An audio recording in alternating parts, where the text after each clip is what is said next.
everyone. My name is Labandia Mulig, and I am here to conduct an interview who is an athlete who had sustained an injury while trying to shape up using sports. So now, can you please state your names, athlete?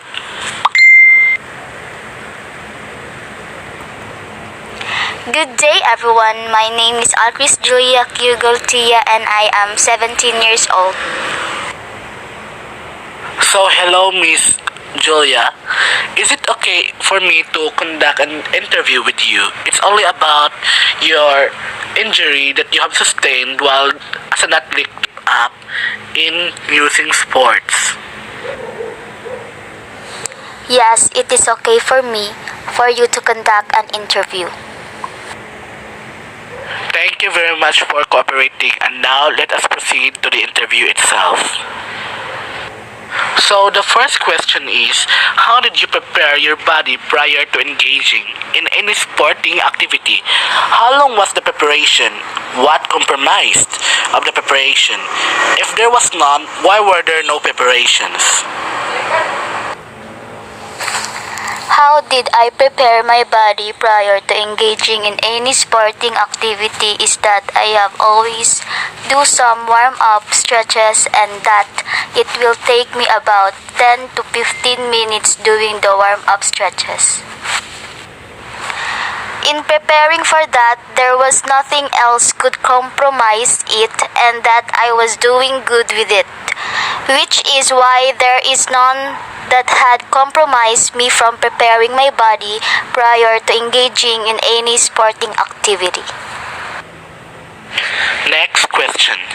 Have you had injuries or injuries not inflicted by others but just by yourself while preparing yourself for a sporting activity or during the activity itself? Describe the mechanism by which the injury was incurred. Yes, I have sustained an injury during the sporting activity itself. That I injured my hand in the sporting activity that I am doing, which is volleyball. It is because I have made a huge mistake on forming my hand in the proper form. That when I was about to make a set of the ball, it then resulted in spraining my fingers. Even though it is usually a mild injury, I still resumed doing the sporting activity fairly quickly. Next question. To what factors would you attribute these injuries? Why these factors precipitated the injuries? The factors that I would attribute this injury are the body composition and psychological factors. It is because I wasn't able to handle myself properly in engaging the sporting activity and that I was being so overly competitive to the other teams that I even disregard one of my teammates called that she would take the set for the ball. Which is why this would be the factors that I would attribute my injury and why these factors had precipitated my injury. So those are the main questions for this interview, and now I have some supporting questions that I want to ask you. Is it okay for me to proceed the interview? Of course, you can proceed. So, for now, I have only 3 questions for this interview. And that the first question is, did you still participate on any sports knowing that you've already sustained an injury? Yes, I always participate in any sports even though I have already sustained an injury.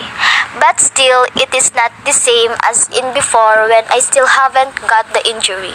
Because in the past, I was very active in participating in any sports.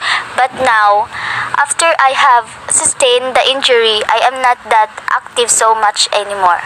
But still, if I particularly like to participate in a sport, then I would participate on it, and that's all.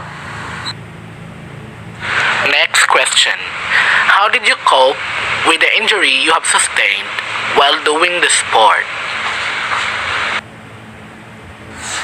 The way that I have coped with the injury that I have sustained while doing the sport is that I take a rest for a while, like 2 to 3 days, in order for the injury to stop hurting and heal up. This is how I was able to cope with the injury that I have sustained while doing the sport. Last question. How long does the injury you've sustained from doing a sport take time to fully recover or heal? It had taken me like 2 to 3 days for my sprained finger to heal up or to fully recover, but mostly it will take like 1 to 2 weeks with another injury that I may have sustained in doing a sporting activity, like spraining my ankle. That is how does the injury that I have sustained will take time to fully recover or healed up when doing a sporting activity. So that's all for the questions that I have for you, Miss Julia. Thank you very much for cooperating for this interview, and that may God bless you. It's my great honor for me to be chosen as your interviewee, Mr. Jill, and that thank you also for this opportunity. And so that's all for this interview, and good day to you all.